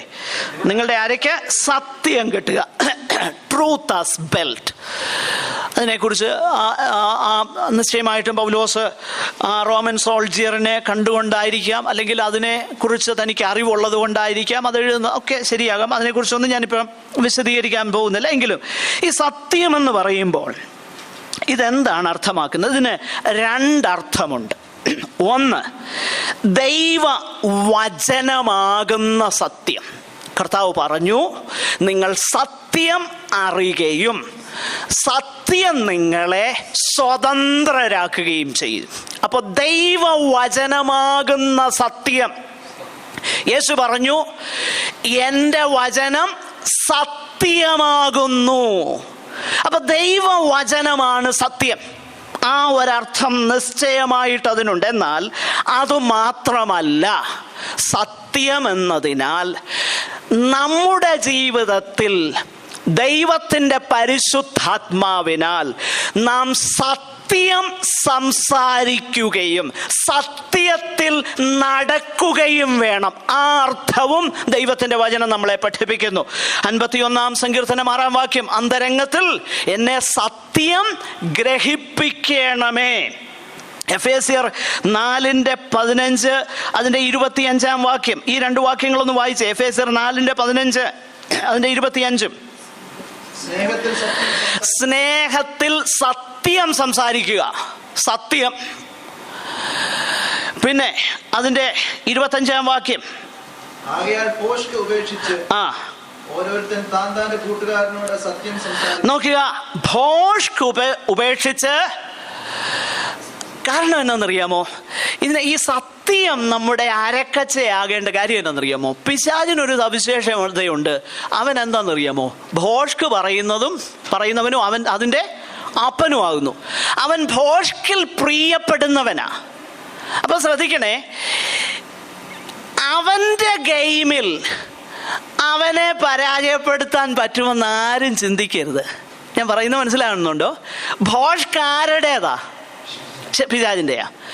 അപ്പം അവൻ അതിൻ്റെ അപ്പനായിരിക്കുമ്പം അവൻ്റെ കസ്റ്റഡിയിൽ ഇരിക്കുന്ന സാധനം എടുത്ത് നമുക്ക് അവനെ പരാജയപ്പെടുത്താൻ പറ്റുമോ? പറ്റുകയില്ല. പലരും ചിന്തിക്കുന്നത് ദൈവനാമ മഹിമയ്ക്ക് വേണ്ടി കള്ളം പറയുന്നുണ്ട്. ഞാനതൊക്കെ പറഞ്ഞ ദൈവനാമ മഹിമയ്ക്ക് പറ്റത്തില്ല. അവൻ്റെ ഗെയിമിൽ അവനെ പരാജയപ്പെടുത്താൻ പറ്റുമെന്ന് കഴിയത്തില്ല. നേരെ മറിച്ച് സത്യം സംസാരിക്കാൻ തുടങ്ങിയാൽ എന്തോ പറ്റുമെന്നറിയാമോ? അവൻ നമ്മെ വിട്ടോടിപ്പോകും. കാരണം സത്യവും വെളിച്ചത്തിൻ്റെയും മുൻപാകെ അവന് നിൽക്കാൻ കഴിയുകയില്ല. അതുകൊണ്ട് ദൈവമക്കൾ എപ്പോഴും എന്ത് ചെയ്യണമെന്നറിയാമോ? സത്യം സംസാരിക്കണം. അതുകൊണ്ടാണ് 4:25 അതിൻ്റെ 26-ഉം 27-ഉം വാക്യങ്ങളൊക്കെ വായിച്ചു നോക്കിക്കഴിഞ്ഞാൽ അവിടെ നമുക്ക് മനസ്സിലാക്കാൻ കഴിയുന്നുണ്ട്. അതിനോട് ബന്ധപ്പെട്ട പറയുന്നത്, കോപിക്കുവോളം സൂര്യൻ അസ്തമിക്കുവോളം കോപം വെച്ചുകൊണ്ടിരിക്കരുത്, പിശാചിന് ഇടം കൊടുക്കരുത്. അപ്പോൾ പിശാചിന് ഇടം കൊടുക്കരുത്. ആകട്ടെ, അപ്പോൾ സത്യം എന്ന അരക്കച്ച ദൈവവചനം മാത്രമല്ല, ദൈവത്തിൻ്റെ പരിശുദ്ധാത്മാവിനാൽ എപ്പോഴും സത്യം സംസാരിക്കുന്നവരായി നാം നിൽക്കണം. അതാണ് ആദ്യത്തെ നമ്മുടെ ആയുധ ശേഖരത്തിലുള്ളത്. രണ്ടാമതായിട്ട് നീതി എന്ന കവചം എന്നുള്ളത് നമ്മളെ പ്രൊട്ടക്റ്റ് ചെയ്യുന്നത്. 1 തെസ്സലോനിക്കർ 5:8 ഒക്കെ നമ്മൾ വായിച്ച് നോക്കിക്കഴിഞ്ഞാൽ ആ കാര്യം നമുക്ക് മനസ്സിലാക്കുവാൻ കഴിയും. അപ്പം നീതി എന്ന കവചം എന്ന് പറയുമ്പോൾ വേണമെങ്കിൽ നമുക്ക് പറയാൻ കഴിയും, ദൈവത്തിൻ്റെ നീതിയാൽ നമ്മളെ പൊതിഞ്ഞിരിക്കുന്നു. നിശ്ചയമായിട്ടും അത് സത്യമാണ്. ക്രിസ്തുവിൻ്റെ നീതി നമ്മളെ പൊതിഞ്ഞിരിക്കുന്നത് കൊണ്ട് പിശാചിന് നമ്മളെ അക്യൂസ് ചെയ്യാൻ കഴിയത്തില്ല. എന്നാൽ അതേ സമയം തന്നെ ഇതിന് സത്യമെന്ന് നമ്മൾ ചിന്തിച്ചതുപോലെ മറ്റൊരു അർത്ഥം കൂടെയുണ്ട്. 2 കൊരിന്ത്യർ അതിൻ്റെ 6 അധ്യായം 7 വാക്യം നമ്മൾ ശ്രദ്ധിച്ചാൽ നീതി 2 കൊരിന്ത്യർ 6:7 ഇടത്തും വലത്തും നീതിയുടെ ആയുധങ്ങൾ ഇടത്തും വലത്തും. അപ്പോൾ അവിടെ ഉദ്ദേശിക്കുന്ന നീതി എന്ന് പറയുന്നത് കർത്താവ് നമുക്ക് തന്ന നീതിയല്ല, നമ്മുടെ നിത്യ ജീവിതത്തിൽ നമ്മൾ നീതിയോടെ ജീവിക്കണമെന്നുള്ള കാര്യമാണ്. നീതിയോടെ ജീവിക്കുക. അതിന് ഉപോത്ബലകമായിട്ട് ചില വാക്യങ്ങളൂടെ നമുക്ക് ശ്രദ്ധിക്കാം. എഫേസ്യർ 4:24, 5:9, 10 വാക്യങ്ങൾ വായിച്ചാൽ ഇത് നമുക്ക് മനസ്സിലാക്കാൻ കഴിയും. 4:24, 5:9, 10. നോക്കുക, സത്യത്തിന്റെ ഫലമായ നീതിയിലും വിശുദ്ധിയിലും ദൈവാനുരൂപമായി സൃഷ്ടിക്കപ്പെട്ട പുതുമനുഷ്യനെ. അപ്പോൾ നമ്മൾ സത്യത്തിൽ നടക്കുക, നീതിയിൽ നടക്കുക, ദൈവകൃപയിൽ ആശ്രയിച്ച്.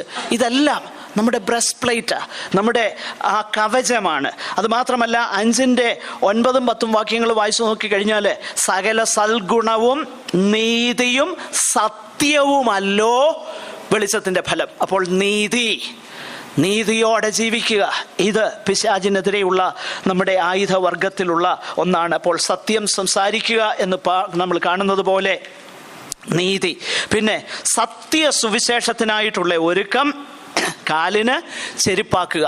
നിശ്ചയമായിട്ട് നമ്മൾ വായിക്കുന്നുണ്ട്, പർവ്വതങ്ങളിൽ സിയോനെ നിനക്ക് സമാധാനമെന്ന് പറയുന്ന സുവാർത്ത ദൂതന്റെ കാൽ പർവ്വതങ്ങളിൽ എത്ര മനോഹരം.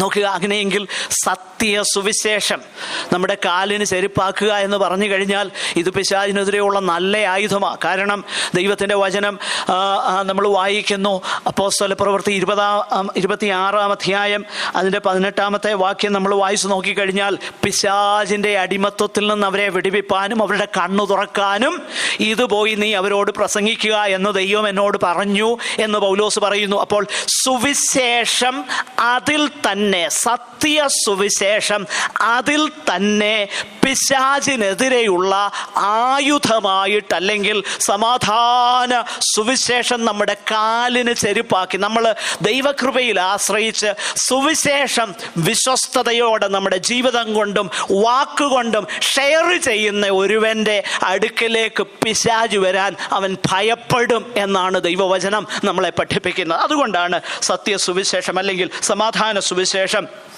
കാലിന് ചെരുപ്പാക്കുക. അടുത്തത് ഷീൽഡ് ഓഫ് ഫെയ്ത്ത്. സ്തോത്രം. ദൈവവചനം നമ്മൾ വായിച്ചു നോക്കിക്കഴിഞ്ഞാൽ വിശ്വാസം എന്ന പരിച, സദൃശ്യവാക്യം 30:5 നമ്മൾ വായിക്കുന്നു, തന്നിൽ ആശ്രയിക്കുന്നവന് അവൻ തന്നെ ഒരു പരിചയ. അതുപോലെ തന്നെ നമ്മൾ ഉൽപ്പത്തി പുസ്തകം 15:1 നമ്മൾ വായിച്ചു കഴിഞ്ഞാൽ, അബ്രഹാമേ നീ ഭയപ്പെടേണ്ട, ഞാൻ നിനക്ക് അതിമഹത്തായ പ്രതിഫലവും നിന്റെ പരിചയമാകുന്നു. ദൈവം തന്നെ നമ്മുടെ പരിചയമാകുന്നു എന്ന് പറയുന്നു. അപ്പോൾ വിശ്വാസം എന്ന പരിചയം എന്ന് പറഞ്ഞാൽ എന്താ അതിൻ്റെ അർത്ഥം? ജീവിതത്തിൽ അങ്ങനെയുള്ളതാകുന്ന പ്രയാസങ്ങളിൽ കൂടെ, ആ ഡിപ്രഷനിലൂടെയൊക്കെ കടന്നു പോകുമ്പോൾ ദൈവം ആരാണെന്നും അവിടുത്തെ വചനത്തിൽ എന്താ പറഞ്ഞേക്കുന്നതെന്നും ഒക്കെ ഒന്ന് ധ്യാനിച്ച് കഴിയുമ്പം നമുക്ക് ആശ്വാസമുണ്ടാകും, നമുക്ക് ധൈര്യമുണ്ടാകും. തീയമ്പുകളെ ഒക്കെ കെടുക്കുവാൻ തക്ക പരിചയമാകും. അവിശ്വാസത്തിൻ്റെയും ഡിപ്രഷൻ്റെയും നമുക്ക് സങ്കടമുണ്ടാക്കുന്ന, നമുക്ക് ദുഃഖമുണ്ടാക്കുന്ന, നമ്മളെ ഡെസ്പെയറിലേക്ക് മാറ്റുന്ന ഈ ചിന്തകളൊക്കെ, ഈ തീയമ്പുകളൊക്കെ പിശാച് തൊടുത്തു വിടുമ്പോൾ നമ്മുടെ ദൈവം ആരാണെന്നൊന്ന് ചിന്തിക്കുന്നത്, അതാണ് വിശ്വാസത്തിൻ്റെ പരിചയം. അവൻ തന്നെ നമ്മുടെ പരിചയമാണ്. അവസാനമായിട്ട് നമ്മൾ വായിക്കുന്നു, അടുത്ത വാക്യത്തിൽ നമ്മൾ വായിക്കുന്നു, ഹെൽമെറ്റ് ഓഫ് സാൽവേഷൻ, രക്ഷ എന്ന ശിരസ്ത്രം. അതുപോലെ അതിൻ്റെ അടുത്ത വാക്യത്തിലേക്ക് നമ്മൾ വായിക്കുന്നു. കടന്നു വരുമ്പോൾ നമുക്കവിടെ കാണുവാൻ കഴിയുന്നുണ്ട്, ദൈവവചനമെന്ന ആത്മാവിൻ്റെ വാള്. നമ്മുടെ വാഴ്ത്തപ്പെട്ടവനാകുന്ന കർത്താവ് പിശാചിനെ ജയിച്ചത് ഈ തിരുവചനത്താലാണെന്ന് നമ്മൾ വായിക്കുന്നു. മത്തായി സുവിശേഷം 4-ാം അധ്യായത്തിൽ നമ്മളത് വായിക്കുന്നുണ്ട്. ദൈവവചനത്താലാണ് പിശാചിനെ ജയിച്ചത്. 4-ാം അധ്യായം എബ്രായ ലേഖനം 12-ാം വാക്യത്തിൽ ദൈവത്തിൻ്റെ വചനം ഇരുവായ്ത്തലയുള്ള ഏതു വാളിനേക്കാളും മൂർച്ചയേറിയതും പ്രാണനെയും ആത്മാവിനെയും സന്ധിമജ്ജകളെയും വേർവിടുവിക്കും വരെ തുളച്ച് ചെല്ലുന്നതുമാകുന്നു. ദൈവവചനമെന്ന ആത്മാവിൻ്റെ വാള് കൈക്കൊള്ളുവേൻ. സ്തോത്രം. അടുത്തതായിട്ട് അതിൻ്റെ അടുത്ത വാക്യങ്ങളിൽ ഞാൻ പെട്ടെന്ന് പറഞ്ഞ് അവസാനിപ്പിക്കട്ടെ, നമ്മുടെ സമയം തീർന്നല്ലോ. അടുത്തതായിട്ട് പൗലോസ് പറയുന്നതെന്നറിയാമോ? പ്രേ, സകല പ്രാർത്ഥനയാലും ഏത് നേരത്തും സകല പ്രാർത്ഥനയാലും ആത്മാവിൽ പ്രാർത്ഥിച്ചും. സ്തോത്രം. അത് വളരെ ശ്രദ്ധേയമാകുന്ന ഒരു വാക്കാണ്. എന്തുകൊണ്ട് ആത്മാവിൽ പ്രാർത്ഥിക്കണം? ആത്മാവിൽ പ്രാർത്ഥിക്കേണ്ടതിൻ്റെ ഏറ്റവും വലിയ സവിശേഷത എന്നാണെന്നറിയാമോ? അതിൻ്റെ കാരണം എന്താണെന്നറിയാമോ? ആത്മാവിന് ദൈവത്തിൻ്റെ ചിന്ത എന്താണെന്നറിയാം. ദൈവത്തിൻ്റെ പരിശുദ്ധാത്മാവിനാൽ മാത്രമേ ദൈവത്തിന് ഇഷ്ടമുള്ളതുപോലെ നമുക്ക് പ്രാർത്ഥിക്കാൻ കഴിയത്തുള്ളൂ. അതുകൊണ്ടാണ് ആത്മാവിൽ പ്രാർത്ഥിക്കണമെന്ന് പൗലോസ് ശ്ലീഹ പറഞ്ഞേക്കുന്നത്. നമ്മൾ അതിനെക്കുറിച്ചൊക്കെ വായിക്കുമ്പോൾ, എനിക്ക് സമയമില്ലെങ്കിൽ ഞാൻ പെട്ടെന്ന് അങ്ങ് പറഞ്ഞ് അവസാനിപ്പിക്കട്ടെ. നമ്മൾ കൊലോസ്യ ലേഖനം 4-ാം അധ്യായം അതിൻ്റെ 12-ാം വാക്യത്തിൽ നമ്മളിങ്ങനെ വായിക്കുന്നു, എപ്പഫ്രാസ് നിങ്ങൾക്ക് വേണ്ടി പ്രാർത്ഥിക്കുന്നു. എന്തിനു വേണ്ടി പ്രാർത്ഥിക്കുന്നു? നിങ്ങൾ ദൈവഹിതം സംബന്ധിച്ചൊക്കെയും പൂർണ്ണ നിശ്ചയമുള്ളവരാകേണ്ടതിന്. ആ വാക്യം ഒന്ന് പറഞ്ഞു പോകട്ടെ. എപ്പഫ്രാസ് മൊത്തക്കച്ചവടമായിട്ട് ഇങ്ങോട്ട് മേടിച്ചിട്ട് വേണമെങ്കിൽ ചില്ലറയായിട്ട് പോകുന്ന സഭകളിലല്ല, സഹോദര സഹോദരി നിങ്ങളെക്കുറിച്ചുള്ള ഹിതമാണിതെന്ന് പറഞ്ഞ് തലേ കൈവച്ച് വേണമെങ്കിൽ പറയാമായിരുന്നു. പക്ഷേ എപ്പഫ്രാസ് അങ്ങനല്ല ചെയ്തത്. മൊത്തക്കച്ചവടം മൊത്തമായിട്ട് മേടിച്ച് റീറ്റെയിൽ ബിസിനസ് നടത്തുകയല്ലായിരുന്നു എപ്പഫ്രാസ് ചെയ്തത്. നേരെ മറിച്ച് എപ്പഫ്രാസ് പറഞ്ഞു, നിങ്ങളെക്കുറിച്ചുള്ള ദൈവഹിതം സംബന്ധിച്ച് നിങ്ങൾ പൂർണ്ണ നിശ്ചയമുള്ളവരാകേണ്ടതിന് എപ്പഫ്രാസ് എന്ത് ചെയ്തെന്നറിയാമോ? പ്രാർത്ഥനയിൽ പോരാടി. പ്രിയമുള്ളവരെ, ഇതാ ദൈവം നമ്മളെക്കുറിച്ച് ആഗ്രഹിക്കുന്നത്. ഞാൻ പറയുന്നത് ആരെയും ദൈവം നമ്മുടെ അടുക്കലേക്ക് അയക്കത്തില്ലെന്നോ ഇതൊന്നുമല്ല ഞാൻ പറയുന്നത്. അതിൽ ഞാൻ വിശ്വസിക്കുന്നു. പ്രവചന വരത്തിൽ ഞാൻ വിശ്വസിക്കുന്ന വ്യക്തിയാണ്. അത് ഞാൻ അനുഭവിക്കുന്നയാളാണ്. ആകട്ടെ, ഞാൻ അതിനെക്കുറിച്ച് പറയുന്നില്ല. എന്നാൽ ഒരു കാര്യം മനസ്സിലാക്കണം, ദൈവഹിതം സംബന്ധിച്ച് നമ്മളെക്കുറിച്ച് നമുക്ക് പൂർണ്ണ നിശ്ചയമുണ്ടാകണമെങ്കിൽ പ്രാർത്ഥനയിൽ നമ്മൾ പോരാടണം. എന്താ പോരാട്ടം? പൗലോസ് പറയുന്നുണ്ട്, നിങ്ങൾ എനിക്ക് വേണ്ടി 15-ാം അധ്യായം റോമാലേഖനം അതിന് 31-ാമത്തെ വാക്യം, പ്രാർത്ഥനയിൽ ഈ പോരാട്ടം നിങ്ങൾ എന്നോടൊപ്പം കഴിക്കണം. ഇതൊരു സ്ട്രഗിളാണ്, ഇതൊരു ഫൈറ്റാ. എന്തുകൊണ്ടാണ് അങ്ങനെ പറയുന്നത്? അങ്ങനെ പറയുന്നതിനൊരു കാരണമുണ്ട്. ആത്മാവിൽ പ്രാർത്ഥിക്കുന്നതും പ്രാർത്ഥനയിൽ പോരാട്ടം കഴിക്കണമെന്നും ഒക്കെ പറയുന്നതിനൊരു കാരണമുണ്ട്. അതിൻ്റെ കാരണം എന്നാണെന്നറിയാമോ? മറ്റൊന്നുമല്ല, യേശു കർത്താവ് പഠിപ്പിച്ചത് മത്തായിയുടെ സുവിശേഷം 6-ാം അധ്യായം 10-ാം വാക്യത്തിൽ, നിന്റെ ഇഷ്ടം സ്വർഗത്തിലെ പോലെ ഭൂമിയിലുമാകണമേ, നിന്റെ ഹിതം എൻ്റെ ജീവിതത്തിൽ നടക്കണമേ. അങ്ങനെ പ്രാർത്ഥിക്കണമെന്നുണ്ടെങ്കിൽ അത് വലിയ പോരാട്ടം തന്നെയാണ്. കാരണം എന്നാണെന്നറിയാമോ? എൻ്റെ ഹിതം എപ്പോഴും എൻ്റെ മുന്നിൽ നിൽക്കുക. എൻ്റെ ഇഷ്ടമായ എനിക്ക് താല്പര്യം, ഞാൻ കരുതുന്നത്, ഞാൻ ചിന്തിക്കുന്നത് പോലെ കാര്യങ്ങൾ നടന്നാലേ ശരിയാകുകയുള്ളെന്നാ. എന്നാൽ ഞാൻ തിരിച്ചറിയണം, അങ്ങനെയല്ല. ദൈവത്തിൻ്റെ ഇഷ്ടമാണ് നടക്കേണ്ടത്. ദൈവത്തിൻ്റെ ഇഷ്ടമാണ് ഏറ്റവും നല്ലത്. അത് നന്മയും പൂർണ്ണതയും ദൈവത്തിന് പ്രസാദവുമുള്ളതാണ് ദൈവഹിതം. എൻ്റെ താല്പര്യം പറയുന്നതിന് തെറ്റില്ല. എന്നാൽ ഒരു കാര്യം പറയണം, കർത്താവേ, എൻ്റെ ഹിതത്തെക്കാൾ ഉപരിയായി നിന്റെ ഇഷ്ടം എന്നിൽ നിറവേറണമേ. പ്രാർത്ഥനയിലുള്ളതാകുന്ന പോരാട്ടം. പ്രിയമുള്ളവരെ, ഇതാണ് ദൈവത്തിൻ്റെ വചനം നമ്മളെ പഠിപ്പിക്കുന്നത്. താഴോട്ട് നമ്മൾ വായിച്ചു നോക്കിക്കഴിഞ്ഞാൽ പൗലോസ് പറയുന്ന ഒരു കാര്യം ഇങ്ങനെയാണ്: നിങ്ങൾ എനിക്ക് വേണ്ടി പ്രാർത്ഥിക്കണം. എന്താണെന്നറിയാമോ? ഈ പോരാട്ടത്തിൽ നിങ്ങൾ എനിക്ക് വേണ്ടി പ്രാർത്ഥിക്കേണ്ടതിൻ്റെ ആവശ്യകത, ഞാൻ പൂർണ്ണ പ്രാഗൽഭ്യത്തോടെ ദൈവത്തിൻ്റെ വചനം ഞാൻ വാ തുറക്കുമ്പോൾ സംസാരിക്കേണ്ടതുപോലെ സംസാരിക്കേണ്ടതിന്. അപ്പോൾ ഒരു കാര്യം മനസ്സിലാക്കണം, പിശാചിന് ആരോടാ പോരാട്ടമെന്നറിയാമോ? എന്തിനോടാ പോരാട്ടമെന്നറിയാമോ? ഇതിനൊക്കെ എതിരായിട്ടാ പിശാചിന് പോരാട്ടം. ദൈവവചനത്തിനെതിരായിട്ടാ പോരാട്ടം. ദൈവവചനത്തിൻ്റെ സത്യങ്ങൾക്കെതിരായിട്ടാ പോരാട്ടം. ദൈവമക്കളുടെ വിശുദ്ധ ജീവിതത്തിനെതിരായിട്ടാ പോരാട്ടം. അല്ലാതെ കേവലമാകുന്ന ചില കാര്യങ്ങളും ചില അസൗകര്യങ്ങളും ഒന്നും ചെയ്തിട്ട് അവന് വലിയ കാര്യം നേടാനില്ല. എന്നാൽ കർത്താവിനോടുള്ള നിർമ്മല ഭക്തിയും ഏകാഗ്രതയിലും നമ്മെ അതിൽ നിന്നും മാറ്റാൻ എന്തെല്ലാം ചെയ്യാമോ അത് മുഴുവനും ഈ ദുഷ്ടപിശാച് ചെയ്യും. എന്നാൽ ഒരു കാര്യം മനസ്സിലാക്കുക, കർത്താവിലും അവൻ്റെ അമിത ബലത്തിലും ശക്തിപ്പെടുക. ദൈവത്തിൻ്റെ സർവായുധവർഗം ധരിക്കുക, നമ്മുടേതല്ല, ദൈവത്തിൻ്റെ സർവായുധവർഗം. നമ്മുടെ കണ്ണുകളെ ദൈവസന്നിധാനത്തിൽ നമുക്ക് അടയ്ക്കാം. നമ്മൾ കേട്ടതാകുന്ന തിരുവചനം നമുക്ക് അനുഗ്രഹമായി വരേണ്ടതിന്, നമുക്കുള്ളതാകുന്ന ഈ പോരാട്ടത്തിൽ നല്ല പോർ പൊരുതു എന്ന് നമ്മുടെ ജീവിതാവസാനത്തിൽ ധൈര്യത്തോടെ നമുക്ക് പറയാൻ ദൈവം നമ്മെ പ്രാപ്തമാക്കേണ്ടതിന് നമുക്ക് ആഗ്രഹിക്കാം. അതിനായി പ്രാർത്ഥിക്കാം. സഹോദരന്മാരിലൊരാൾക്ക് ക്രിസ്തുവിൻ്റെ കൃപയും പിതാവായ ദൈവത്തിൻ്റെ സ്നേഹവും ആശ്വാസപ്രദം അന്ന് പരിശുദ്ധാത്മാവിൻ്റെ കാവലും സഹവാസവും കൂട്ടായ്മയും നമ്മളെവരോടും നാം പ്രാർത്ഥിച്ച വിഷയങ്ങളോടും ലോകമ്പോടുള്ള സകല വിശുദ്ധന്മാരോടുകൂടിയും ഇപ്പോഴും എന്നേക്കും ഉണ്ടായിരിക്കുമാറാകട്ടെ. നമ്മുടെ കർത്താവായ യേശു ക്രിസ്തു മുഖാന്തരം നമുക്ക് ജയം തന്ന ദൈവത്തിന് സ്തോത്രം ചെയ്യാം. Hallelujah, hallelujah, hallelujah. Thank you all. God bless you. എല്ലാവരെയും കർത്താവ് അനുഗ്രഹിക്കട്ടെ. വൈകുന്നേരം